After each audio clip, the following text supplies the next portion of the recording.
નમસ્કાર દોસ્તો, ઠાકોર સમાચાર યુટ્યુબ ચેનલની અંદર હું તમારું સ્વાગત કરું છું। દોસ્તો, જેમ કે એક ભાઈ જેમ કે વિક્રમ ઠાકોર વિશે જેમ કે ખરાબ ગાળો બોલી હતી, તો દોસ્તો જેમ કે એ વ્યક્તિએ જેમ કે તે હાલ માફી માગી છે। હું તમને આખો વિડીયો બતાવવાનો છું, તો દોસ્તો વિડીયો સાથે બને રહો અને દોસ્તો ચેનલને લાઈક કરજો, શેર કરજો અને ચેનલને સબસ્ક્રાઈબ કરવાનું ના ભૂલો। ચાલો તમને આખો વિડીયો બતાવ્યો કે જેમ કે વિક્રમ ઠાકોર વિશે દોસ્તો જેમ કે તેને કેમ કે કેવી રીતે માફી માગી છે, તમને હું આખો વિડીયો બતાવવાની દોસ્તો હું તમને કોશિશ કરી, તો દોસ્તો જેમ કે વધુ લોકો સુધી આ વિડીયો જેમ કે દોસ્તો શેર કરવાનું ના ભૂલો। ચાલો તમને આખો વિડીયો બતાવું કે વિક્રમ ઠાકોર આપણા ગુજરાતનો સુપરસ્ટાર છે અને વિક્રમ ઠાકોરને જેમ કે તે વિક્રમ એવું કહ્યું હતું દોસ્તો એમ ઘણી બધી જેમ કે તે વ્યક્તિ જેમ કે ગાળો પણ બોલી હતી, પરંતુ દોસ્તો જેમ કે તેનો વિડીયો હાલ સોશિયલ મીડિયા પર વાયરલ થઈ રહ્યો છે। તો ચાલો તમને આખો વિડીયો બતાવવાની હું કોશિશ કરું, ચાલો વિડીયો જુઓ।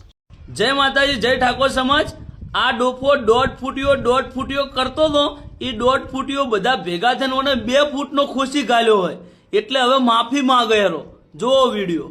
વિક્રમભાઈ ઠાકોર પર એક મેં વિડીયો બનાવેલો અને તેની મેં કોમેન્ટ જોઈ તો ઘણા બધા મારા ઠાકોર ભાઈઓ છે એ સમાજના, એ બધા ઘણા નારાજ છે। કોમેન્ટમાં એ લોકોની નારાજગી વ્યક્ત કરી છે, એટલે મેં વિડીયો હટાવી દીધો છે ને મને બી થયું કે આવા વિડીયો નહીં બનાવવા જોઈએ અને આજ પછી તમને પ્રોમિસ કરું કે હવે હું આવા વિડીયો નહીં બનાવું।